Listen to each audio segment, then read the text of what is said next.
세월이 참 빨리 가죠. 2022년 새해가 시작되는데 벌써 한 달이 다 가고 내일 모레는 우리 고유의 명절 설날이 됩니다. 우리나라 사람들은 설날 떡국을 먹어야 나이를 한 살 더 먹고 간다고 하는데, 또 명절 앞에 우리 모든 믿음의 권속들 가정 위에 하나님의 신령한 복과 땅의 기름진 복과 또 건강의 복과 형통케 하시는 은혜가 충만하게 되기를 간절히 축복합니다. 오늘 본문에 있는 말씀은 믿음의 조상 중에 한 사람인 야곱의 생애 속에 있는 한 부분을 우리에게 보여주고 있는 부분입니다. 인생의 여정 속에서 하나님의 손길이 어떻게 임하고 하나님이 어떻게 우리를 개입하여 간섭하시며 이끌어 가시는가를 살펴보며 야곱의 인생 속에 또 나의 인생의 여정 속에 일하시는 하나님의 손길을 함께 보며 또 우리 자신을 살피며가는 기회가 되어질 수 있기를 바랍니다. 3절 앞에 보면은 야곱이 이렇게 말하며 갑니다. 우리가 일어나 베델로 올라가자.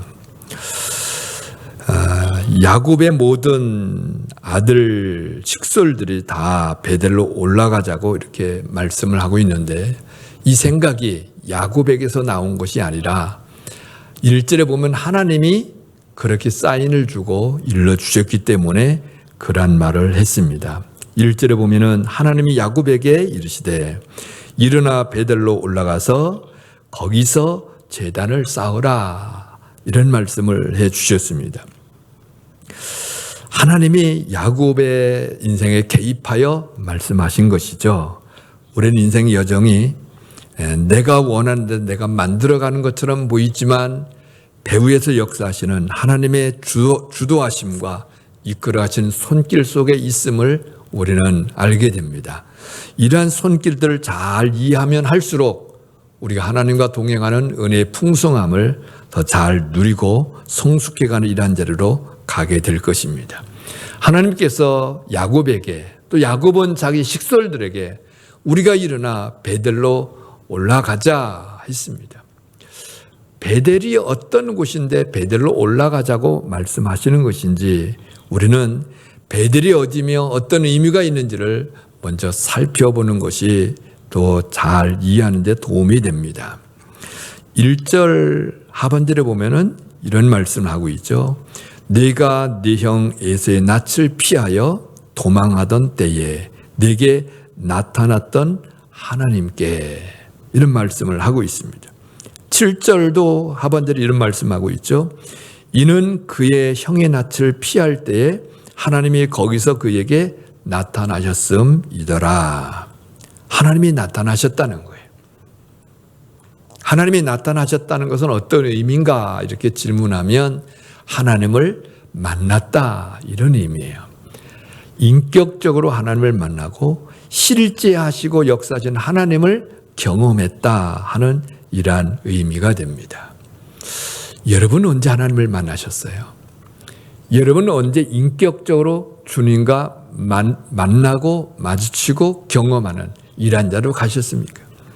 하나님의 말씀이 언제 살아 내 심령속에 역사하시는 것을 경험하며 오셨나요? 야곱은 모태신앙으로 생활해가는 이러한 사람이었습니다. 아버지가 이삭이고 할아버지가 아브라함, 믿음의 조상, 그 유명한 아브라함이죠.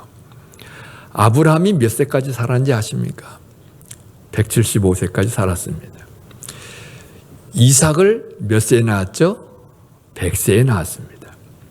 이삭이 몇 살에 결혼했죠? 40에 결혼했습니다. 이삭이 야곱과 해서 에서와 야곱을 몇 살에 낳았죠? 하나님이 금방 아기를 안 주셔서 60에 낳았습니다. 하나님 앞에 기도하고 60에 낳았어요.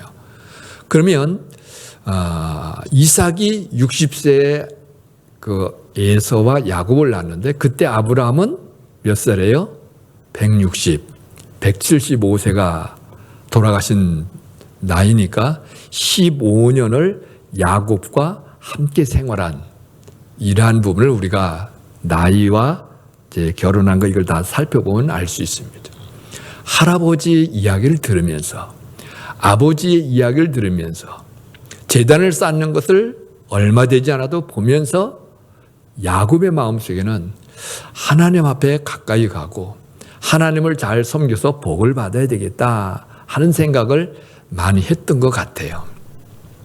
형으로 잠시의 순간 때문에 형이 된 에서는 들사람이라 바깥으로 나가 사냥하고 뛰어다니는 남자답게 사는 것을 아주 즐거워하며 살아갔던 이런 사람입니다. 그래서 이삭은 야곱보다도 에서를 더 사랑했던 것 같아요. 남자답게 씩씩하게 바깥으로 활동하는 이러한 부분이 넓고 그러니까. 그런데 이 에서의 문제는 영적인 것에는 관심이 없어요. 먹고 생활하며 활동하는 이런 것은 좋은데 영적인 것 하나님께는 더 깊이 나가고자 하는 이 열망이 힘이 적었습니다. 반면에 야곱은 집사람이라 어머니 품속에서 어머니 치마 밑에서 생활해가며 요리도 잘 배웠어요. 야곱이 잘하는 것 중에 하나가 뭐냐면 팥죽거리는 걸 잘했어요. 형 에서가 밖에 나갔다 피곤하고 힘들고 배고프니까 너 뭐하냐? 팥죽거리는데요. 한 그릇 줘라. 그냥은 안 되지요. 뭐 주면 되겠느냐? 형의 장자 명분을 나한테 팔아요. 장자가 밥 먹여주냐? 알았어. 너 가져. 팥죽 한 그릇 줘. 그래, 장자의 명분을 팥죽 한 그릇 팔아버린 사람이 에서예요. 근데 야곱은 그걸 소중히 여기고 어떻게든 내가 하나님의 복을 누려야 되겠다 하면서도 소심한 사람이에요. 그런데 어느 날 이삭이 에서를 부르더니 이런 말을 합니다. 내가 아무래도 눈도 침침하고 오래 못 살 것 같아. 그러니까 너 가서 사냥 좀 해서 별미를 좀 만들어 가지고 와. 내가 너를 축복하고자 한다. 그래서 에서가 열심히 신나게 나가서 이제 사냥을 하러 갔죠. 그 말을 아내 리브가가 들었고 자기 둘째 아들은 야곱에게 말을 합니다. 아버지가 축복을 한다고 한다. 형이 그래서 사냥을 나갔는데 내가 별미를 만들어 줄 테니까 아버지 축복을 내가 받아라. 야곱이 말합니다. 축복받으러 갔다가 괜히 저주받으면 어떻게 합니까? 그건 나 못합니다. 어머니가 말합니다. 모든 것은 내 책임질 테니까 시키는 대로 해라. 그래서 형의 옷을 가서 입고 분장을 하고 아버지에게 별미를 가지고 들어가서 아버지가 이상한데 목소리가 아닌 것 같고 의아하게 생각하면서 눈이 침침해서 이리저리 살피다가 야곱을 열심히 축복하고 내보냈습니다. 조금 있다가 에서가 또 별미를 만들어가지고 아버지 별미 만들어가지고 와서 드세요. 그리고 축복했어요. 그러니까 이삭이 놀라서 이렇게 말합니다. 아니 방금 내가 축복 다 했는데 너 누구냐? 에서라고요. 그러면 조금 전에 축복받고 나간 사람은 누구냐? 깨달았죠. 아이 둘째 야곱이 와서 축복을 받고 갔구나. 에서가 남은 나에게 그래도 축복을 해줘야 되지 않겠습니까? 하면서 하는데 별로 축복할 게 없는 거예요. 그래서 에서는 그때 내가 가만히 안 둔다. 야곱 이놈 아버지 이제 가실 날도 얼마 안 남았는데 내가 그냥 확실하게 이놈을 가만 안 둔다. 살기를 품고 해치고자 하는 마음을 가졌어요. 엄마 리브가가 보니까 이거 큰일 나겠어요. 칼부림 나서 둘 다 죽게 생겼어요. 야곱에게 말하죠. 얘야 아무래도 너 형 에서가 이런 마음을 품고 해서 안 되겠다. 너 외삼촌 집으로 피난 가서 거기 가서 좀 있다가 형 마음이 좀 풀리고 누그러지고 좋아지면 오도록 해라. 그래서 이삭이 또 야곱을 불러 축복하고 보냈어요. 그래서 이 부엘세바에서 하란까지 외삼촌 집을 향해 먼 길을 갔는데 가다가 날이 저물었어요. 여비도 많이 안 줬는지 여관이나 쉴 만한 곳도 찾아가지 못하고 들 가운데서 처량하게 있다가 돌을 갖다가 베개 삼고 거기서 가만히 자기 인생을 돌아보며 갑니다. 내가 복받고 잘 살려고 했더니 이 꼴이 뭐야 이거 도망가는 신세가 되었네 하고 처량하게 그러다가 잠깐 눈을 붙이고 잠이 들었는데 꿈속에서 뭘 본 거예요? 사다리가 땅에 이렇게 서 있는데 그게 쭉 위로 올라가서 쭉 올라가니까 하늘까지 사다리가 닿았어요. 그 여호와의 사, 하나님의 사자가 오르락 내리락 하는 것이 보입니다.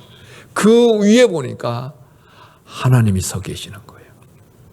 이삭의 아버지 이삭의 하나님, 조부 아브라함의 하나님이 거기 계시면서 말씀하시죠. 나는 여호와니 너의 조부 아브라함의 하나님이 이삭의 하나님이라. 네가 누워있는 땅을 내가 너와 네 자손에게 주리니 네 자손이 땅에 티끌같이 되어 네가 서쪽과 동쪽과 북쪽과 남쪽으로 퍼져 나갈지며 땅의 모든 족속이 너와 네 자손으로 말미암아 복을 받으리라. 내가 너와 함께 있어 네가 어디로 가든지 너를 지키며 너를 이끌어 이 땅으로 돌아오게 할지라. 내가 네게 허락한 것을 다 이루기까지 너를 떠나지 아니하리라. 너무나 놀라운 말씀이죠. 사실은 이런 내용이 아브라함에게 일찍이 하셨던 말씀이에요. 아브라함이 했던 언약의 말씀이요, 이삭에게 말씀하셨던 언약의 말씀이요, 지금 야곱에게 그 언약의 말씀으로 너와 네 자손으로 말미암아 천하 만민의 복을 받는 이 위대하고 엄청난 일을 이루게 될 것이다. 내가 너를 떠나지 아니하고 어디를 가든지 너와 함께하며 너를 다시 아비집으로 이곳으로 돌아오도록 이끌어 갈 것이다. 야곱이 잠이 깼습니다. 그러면서 말합니다. 여호와께서 과연 여기 거시거늘 내가 알지 못하였도다. 두려운 마음으로 고백합니다. 두렵도다. 이곳이요, 이것은 다름 아닌 하나님의 집이요, 이는 하늘의 문이로다. 창세기 28장에 있는 내용을 제가 다 말씀드린 거예요. 여기서 지금까지는 모태신앙으로 가르쳐주는 할아버지, 아버지의 말씀을 들으며 쭉 신앙생활을 왔지만 실제로 하나님을 경험하고 하나님과 인격적으로 만난 이런 경험이 없던 야곱이었어요. 그런데 이 들판에서 하나님을 경험하고 하나님을 만나게 된 것이죠. 야곱의 인생의 변화는 언제 이루어지느냐? 한 번에 변화되지 않았어요. 수많은 과정을 통해서 경험되어지고 변화되어 가지만 그 결정적인 한순간이 언제냐? 이 베델이라고 하는 곳이에요.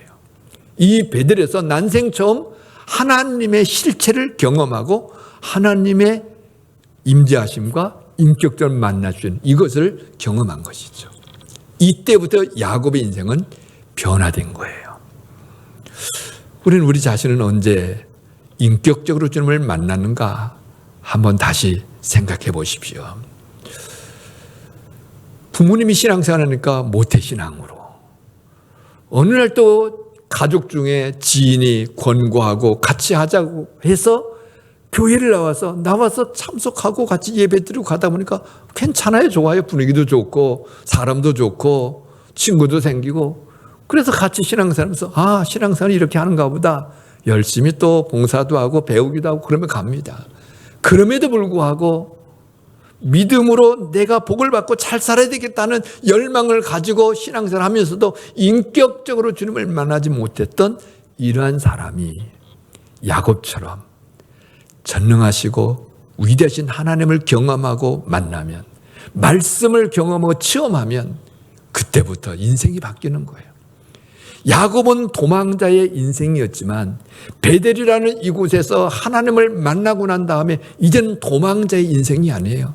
하나님과 함께하는 인생, 하나님의 위대한 꿈을 이루는 인생, 하나님과 동행하며 그 영광을 선포하는 인생으로 변화된 거예요.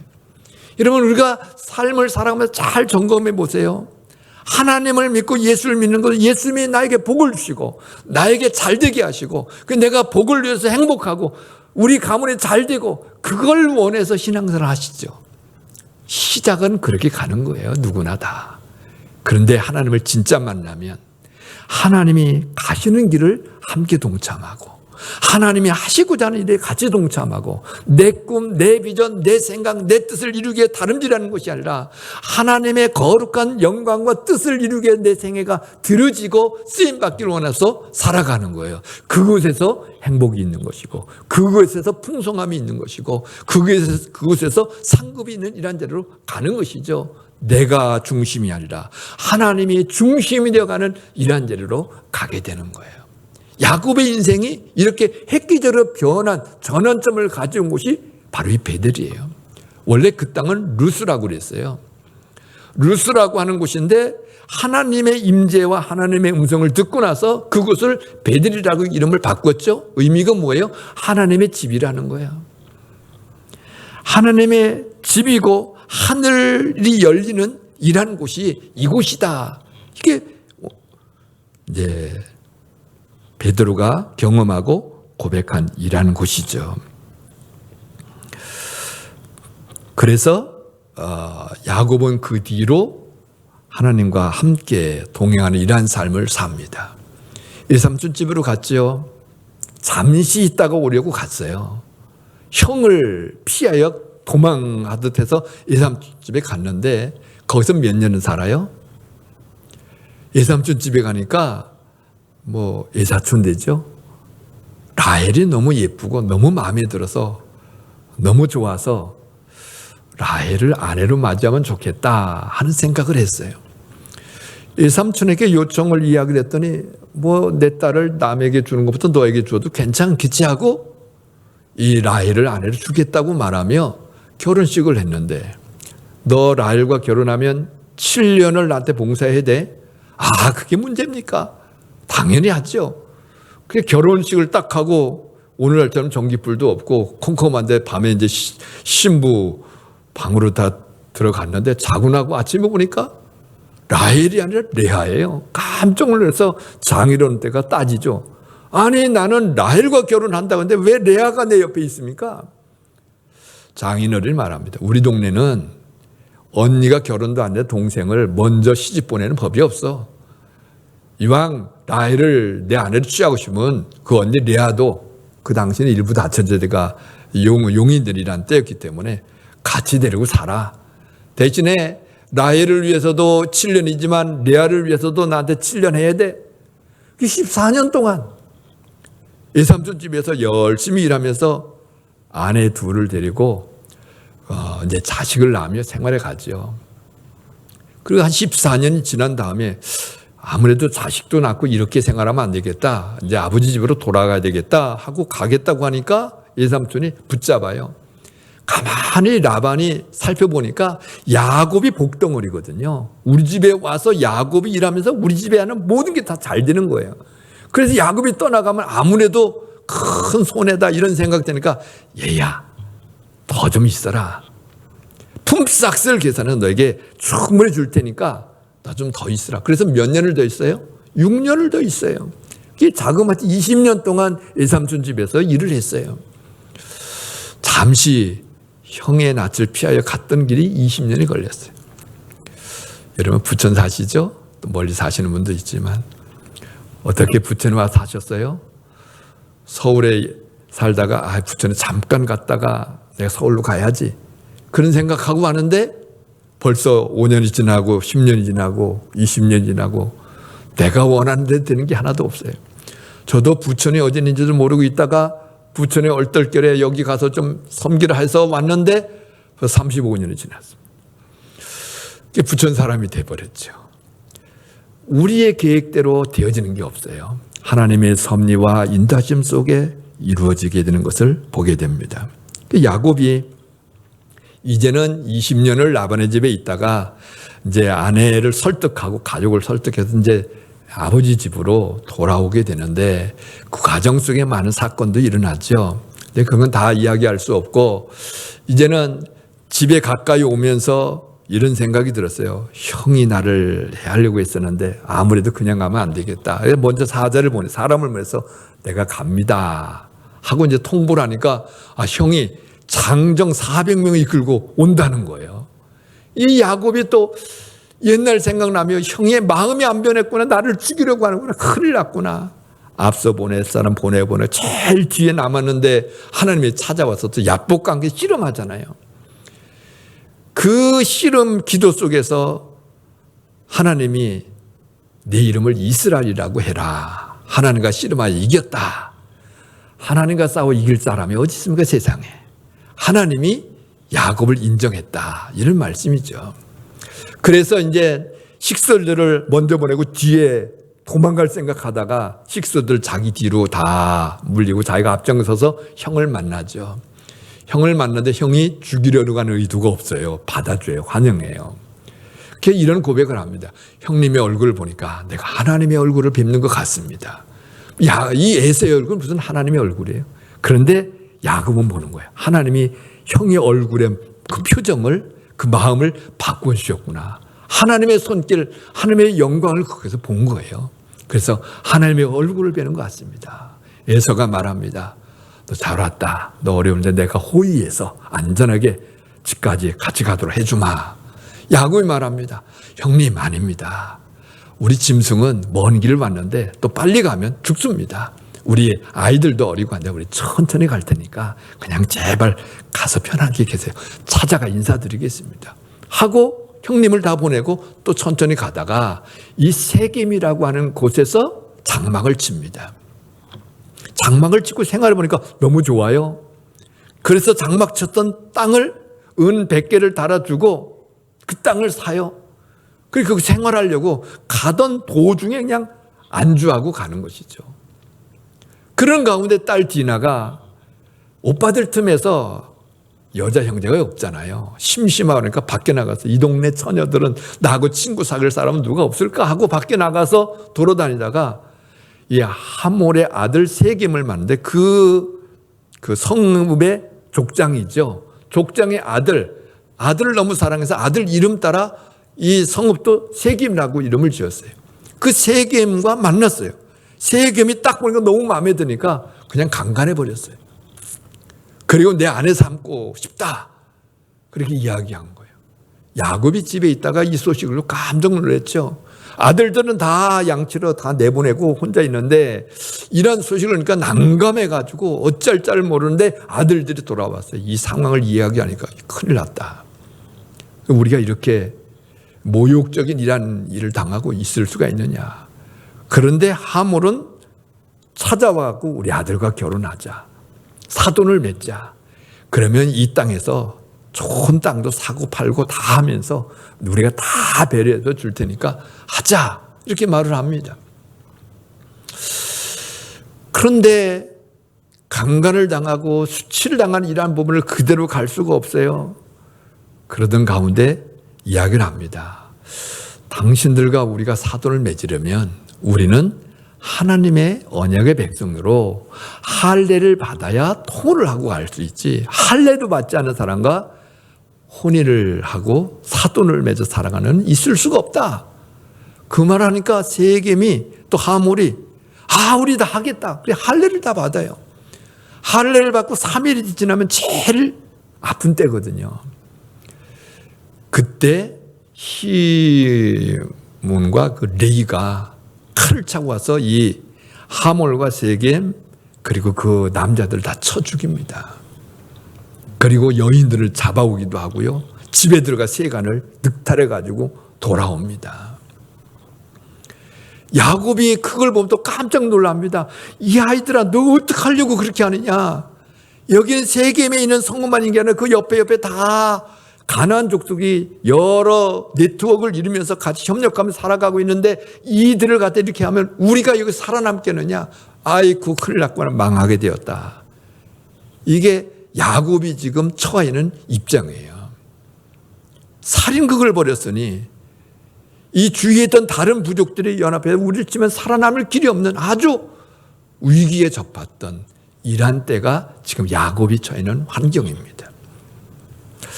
이럴 때 하나님이 나타나셔서 일어나 베델로 올라가라 말씀하고 있는 것입니다. 사랑하는 성도 여러분, 위기의 때가 사실은 위험도 있지만 또 다른 새로운 기회라는 것을 우리는 알고 있죠. 위기 때 하나님이 말씀하신 말씀이 들려집니다. 위기 때 영적인 도약의 기회로 찾아옵니다. 위기의 때 믿음의 진보를 가져오게 만드는 이러한 기회가 되어집니다. 야곱이 세겜에 머물렀던 이유가 뭐예요? 하나님이 거기 머무라고 한 것이 아니라 가던 길에 도중에 여기가 좋사오니 그냥 살겠습니다 하고 주저앉았던 거예요. 하나님이 말씀하셨던 것, 본인이 서원했던 것, 하나님의 뜻을 이루기에 갈 길이 있는데 가지 않고 머물러 있던 것, 그것이 사실은 이 위기와 어려움을 만들어내는 이러한 이유 중에 하나였어요. 그런데 하나님이 나타나셔서 베델로 올라가라 말씀하신 것이죠. 사랑하는 성도 여러분, 우리의 삶의 여정 속에는 시련이 찾아옵니다. 고난이 오고 어려움이 오지요. 우리는 그때 해석을 잘해야 돼요. 이 어려움이 어떤 색깔이고 어떤 이유가 있고 무엇을 나에게 교훈하시고자 하는 메시지를 주시고자 하는 의도가 있는가를 생각해야 돼요. 어려움이 오니까 아이고 하나님 큰일 났습니다. 이 어려움을 어서 빨리 벗어나게 해주시고 옛날처럼 편안하게 해주세요. 어때요? 야곱에게 어려움이 왔습니다. 지켜주세요. 위기가 넘어가도록 해주세요. 그렇게 기도하고 그렇게 위기가 벗어나게 했다면 야곱은 어떻게 했을까요? 그 자리에 또 살았을 거예요. 변화되지 않고 이전처럼요. 여러분, 오늘날 우리는 코로나 때문에 어려움이 많습니다. 2년이 만 2년이 지났죠. 또 확진자는 만 몇천 명을 확 늘어났죠. 앞으로 어떻게 될 것인가? 우리 이렇게 기도하죠. 하나님, 이 코로나 바이러스를 소멸시켜 주시든지 완전하고 좋은 백신이 나오고 좋은 치료가 확실히 빨리 나와서 아무 거리낌 없이 이전과 같이 생활할 수 있도록 은혜를 주시옵소서. 예, 그런 기도가 필요합니다. 그러나 거기에 멈추면 안 됩니다. 코로나 이전으로 돌아갈 수 없습니다. 코로나 이전보다 새로운 하나님이 이 바이러스로 인한 어려움을 통하여 우리에게 무엇을 깨우쳐주고 있는가?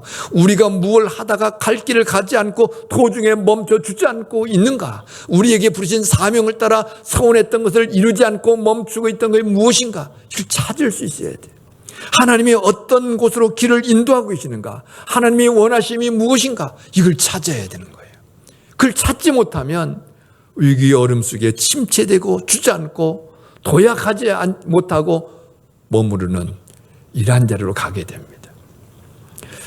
우리 주님께서는 위기를 새로운 도약의 기회로 믿음의 더 깊은 곳으로 들어가게 하시는 하나님의 뜻을 이루는 큰 일들을 이루어갈 수 있는 그 길을 걸어가도록 이끌고 계시는 거예요.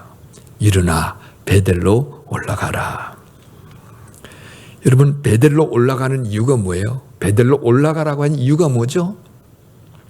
제단을 쌓으라, 이 말씀입니다. 제단을 쌓으라. 제단을 쌓는다는 것은 신약 시대 말로 새로 해석해서 말하면 오늘날 무엇을 가리키는 말씀일까요? 예배를 드리라 하는 말씀이죠. 제단을 쌓으라는 말은 오늘날 하나님 앞에 예배를 드리라는 거예요. 어디서요? 베델에 올라가서. 베델이 어떤 곳이라고요? 하나님의 집. 베델이라는 말이 하나님의 집이에요. 하늘 문이 열리는 문이라, 이런 이야기고요. 창세기 28장에 야곱이 그렇게 고백했어요. 여기는 하나님의 집이다. 우리가 어디로 가야 돼요? 하나님의 집으로 올라가야 돼요. 하나님의 집이 뭐예요? 성전이죠. 오늘날 이 시대는 성전이 어디예요? 교회가 성전이죠. 예수 믿는 성도들 믿음의 공동체가 교회고 성전이죠. 거기에 함께 올라가서 거기서 뭐라는 거예요? 예배드리라는 거예요. 신앙생활의 절정, 하나님이 우리를 다듬으시고 빚으시고 인도하시면서 우리가 가야 최종적인 그 목적지가 어디예요? 예배 자리인 거예요. 하나님이 우리를 만드신 이유가 어디 있나요? 이사야 43장 7절에 보면 이렇게 기록하고 있습니다. 내 이름으로 불려지는 모든 자 곧 내가 내 영광을 위하여 창조한 자를 오게 하라. 그를 내가 지었고 그를 내가 만들었느니라. 21절에 이렇게 또 말씀하십니다. 이 백성은 내가 나를 위하여 지었나니 나를 찬송하게 하려 함이니라. 여러분, 이 땅에 있는 모든 사람은 누구를 위해 지었다고요? 하나님을 위해서 지으셨어요. 하나님의 영광을 드러내도록 하기 위해서 만드셨어요. 창조하시고 구원하시고 인도하시는 모든 부분은 하나님의 영광을 드러내기 위한 거예요. 하나님의 위대하심과 자비하심과 그 은혜의 풍성함을 하나님 앞에 감사로 찬송으로 올려드리고 그것을 세상 속에 선포하는 데 목적을 두고 우리를 이끌고 계시는 거예요. 그래서 하나님을 영화롭게 하는, 그리고 하나님을 기뻐하는 인생이 되도록 우리 주님이 재림에 오시면 우리 뭐 하며 살까요? 돈 벌기 위해서 아둥바둥 또 그렇게 살까요? 우리 주님이 재림에 오시고 우리가 부활의 영광에 참여하면 하나님을 찬송하며 위대하신 하나님을 노래하며 하나님을 아는 즐거움과 기쁨을 날마다 누리며 사는 이 자리로 가게 될 거예요. 부활하고 새하늘과 새 땅이 열려도 예배는 계속될 거예요. 그러한 자리로 우리를 부르시는 거예요. 우리 주님이 이 예배의 자리로 예배를 위하여 우리를 빚으시고 구원하시고 인도하시는데, 인생의 여정 속에서 하나님이 나를 이렇게 지키셨다, 하나님이 나를 이렇게 인도하셨다, 하나님이 이렇게 나를 보호해주셨다. 야곱이 고백하며 가잖아요.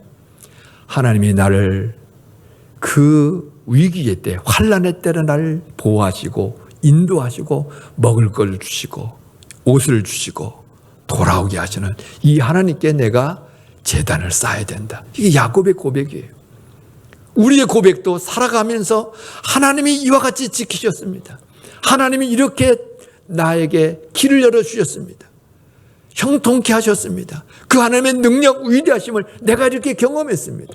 여러분, 교회 와서 예배드릴 때는 고백할 부분이 하나님이 이와 같이 행하셨으면 이게 제일 먼저 나와야 돼요. 회개가 먼저가 아닙니다. 하나님이 나를 지키셨습니다. 인도하셨습니다. 보호하셨습니다. 미천하고 부천한 것밖에 없는데도 불구하고 하나님이 이와 같이 하셨습니다. 끝까지 사랑하신 하나님을 내가 찬양합니다. 높이를 받으시옵소서.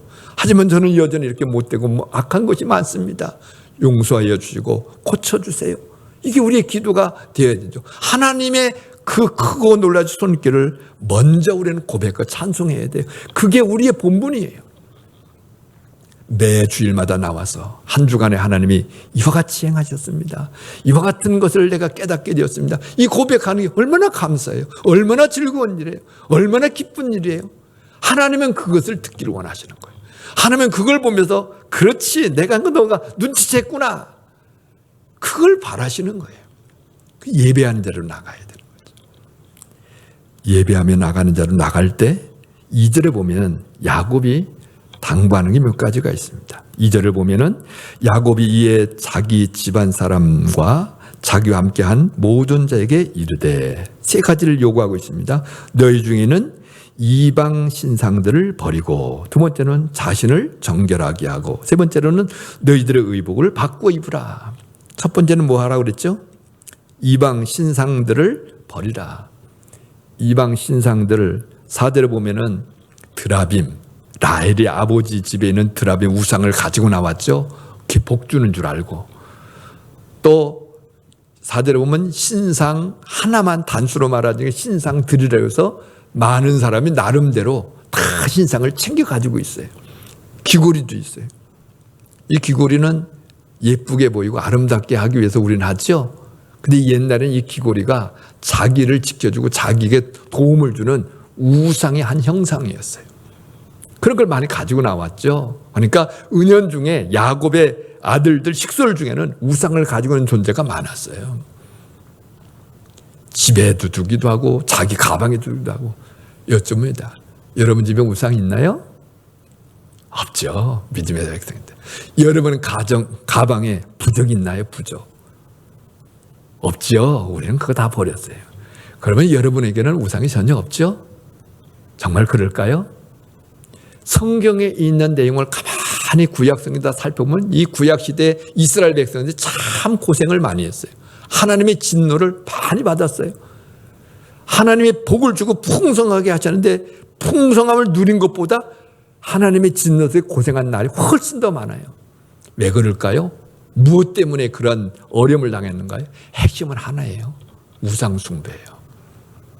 하나님께 온 마음을 드리지 못하고 우상을 붙잡고 간 것이 그들이 어려움을 당했던 언약 안에는 풍성하고 세계에서 뛰어난 백성이 되어 살아야 되는데 세상에 막 짓밟히고 어려움을 당했던 이유는 핵심이 하나, 윤리적으로 도덕적으로 경제적으로 이 사회적으로 못나고 부족해, 그게 아니라 우상 생것 때문에 어려움을 당한 거예요.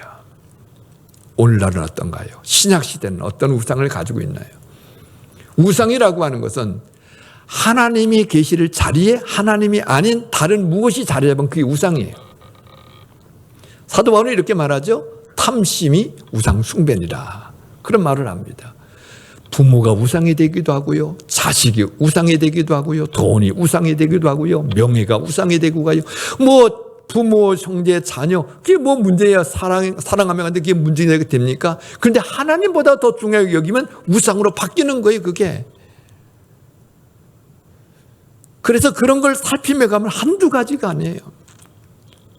아주 유명한 믿음의 선배 중에 한 분은 이런 말을 했어요. 우리 마음은 우상 제조기다.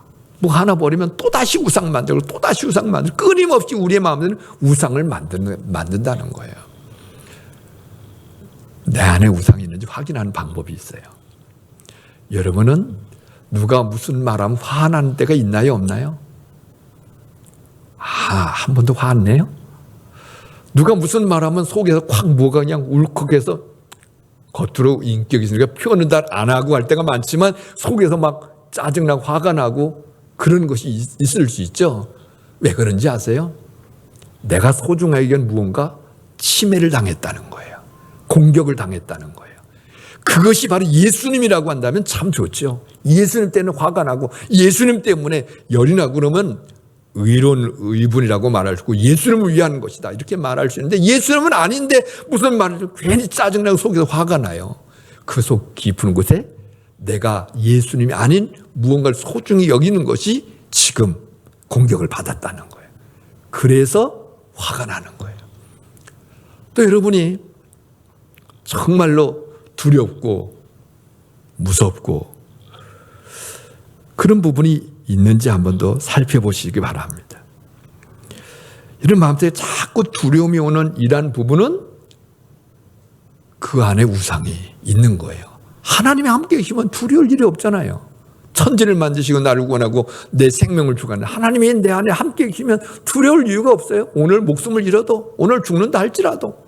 그런데 내게 자꾸 두려움이 몰려온다면 무언가 내 속에 우상이 있는 거예요. 우상을 버리고 하나님의 보좌 앞에 나가야 되는 거예요. 또 다시 한번 점검해 볼 수 있는 이런 부분이 있어요. 우리는 변함없이 하나님을 사랑한 것 값지고 소중한 거예요.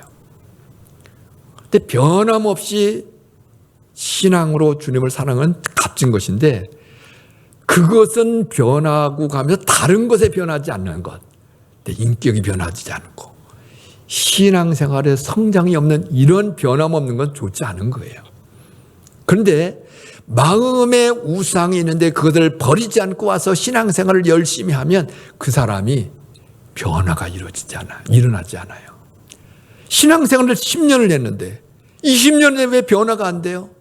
속 깊은 곳에 가지고 있는 우상을 포기하고 내려놓지 않았기 때문에 변화가 안 되는 거예요. 예배댕진 진행하면 내 속에 진짜 주님이 아닌 어떤 존재가 내 마음의 중한 자리에 차지하고 있는 걸 찾아내서 그걸 버리면 변화가 일어나려고 하는 거예요. 하나님이 함께 하시고 하나님이 붙잡고 하나님의 손길이 막 드러나는 이런 자리로 가는 거예요. 내가 깨지지 않았기 때문에 하나님의 손길이 안 드러나는 거예요. 우상을 버리고 베델로 올라가라. 또 그 다음에 두 번째는 그랬죠. 자신을 정결하게 하라고 그랬습니다. 몸과 마음을 이제 동시적으로 정결하게 하라는 이러한 의미죠. 모세 때는 결례 의식으로 표현되는 이러한 내용인데 그 내용은 헌신과 순종을 상징하는 이러한 행위예요. 내가 하나님을 믿습니다. 내가 신뢰합니다. 이젠 따르겠습니다. 순종합니다. 헌신하겠습니다. 회개하는 이런 것이 마음을 정결하게 하는 거예요. 회개하는 것. 세 번째는 뭐 하라고 그랬어요? 의복을 받고 입으라고 그랬죠. 의복을 받고 입으라는 것은 영적으로 도덕적으로 마음으로 정결하고 깨끗하게 하면 겉으로 그것이 드러나도록 하라 이런 얘기예요. 의복은 그 사람의 신분이나 그 사람의 마음 상태를 드러내는 이러한 부분이죠. 이제는 새 옷을 입음으로 새 삶, 새로운 인생, 새로운 각오로 출발한다. 자신의 새로운 결단을 표현해주고 하는 이러한 부분이기도 합니다. 이런 마음으로 우리 베델로 올라가서 제단을 쌓자. 예배를 드리자. 이게 야곱이 식솔들에게 말하는 것입니다.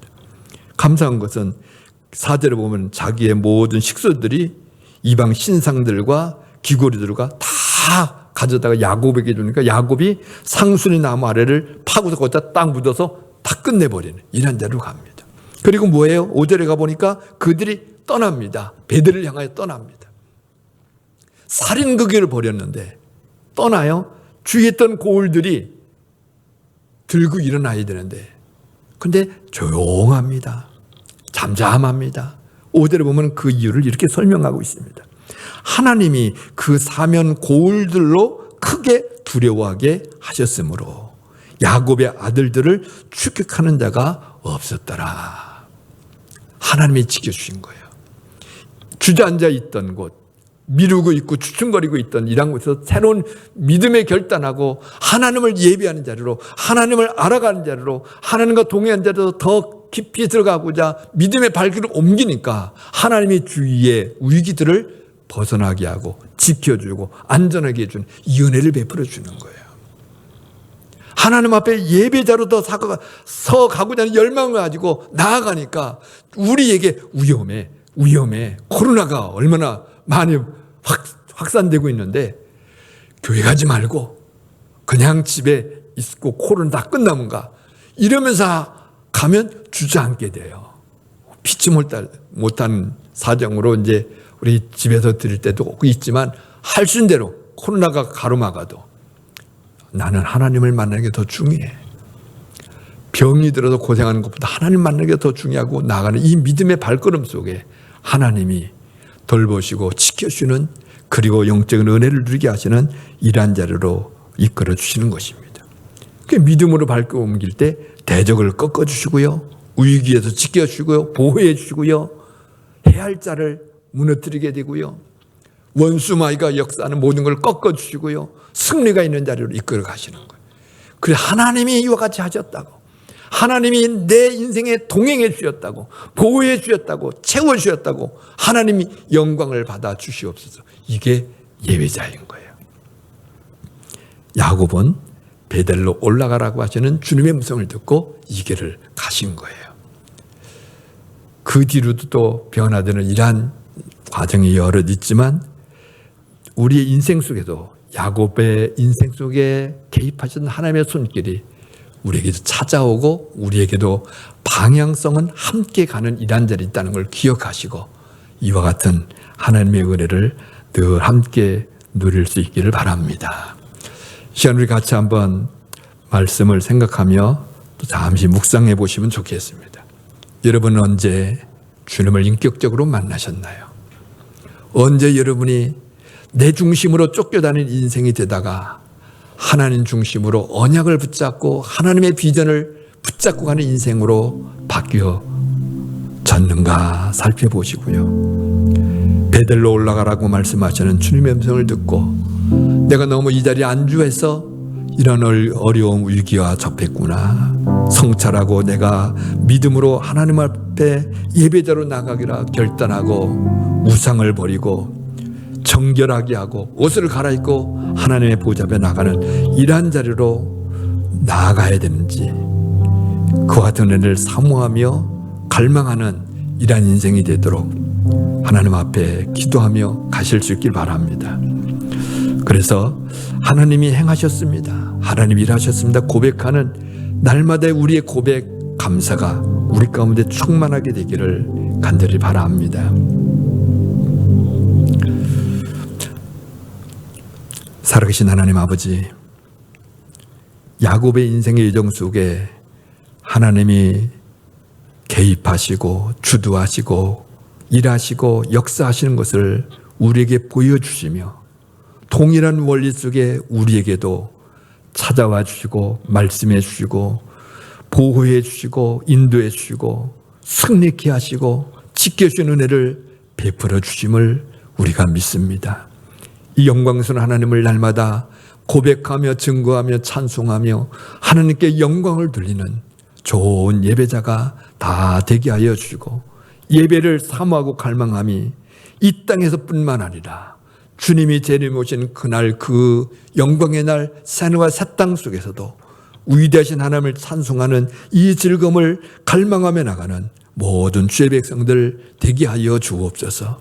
목사님께 강건함을 주시고 새 능력과 새 힘을 더하여 주며 모든 장로님과 중직자들의 복을 주시고 모든 성도들 한 사람 한 사람마다 위대하신 주님을 날마다 노래하며 영광을 돌리는 복된 삶이 지속되어 나갈 수 있도록 은혜를 베풀어 주옵소서.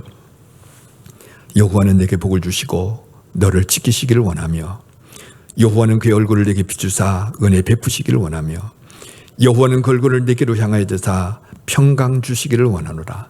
주 예수 그리스도의 은혜와 하나님 아버지의 사랑하심과 성령님의 교통하심이 말씀을 마음에 담고 베들로 올라가라고 하시는 말씀을 좇아 거룩한 성전에 올라 하나님 예배에 올라 하나님께 예배하는 자리로 깊이 나가기를 갈망하는 사랑하는 모든 주의 백성들 머리머리 위에와 이들이 속한 가정과 생업 위에와 그 인생의 이정 속에 아울러 우리나라와 민족과 열방과 또 여러 어려운 오지에서 섬기는 모든 성사람들을 위해 이대로부터 영원까지 항상 함께 있을지어다. 아멘.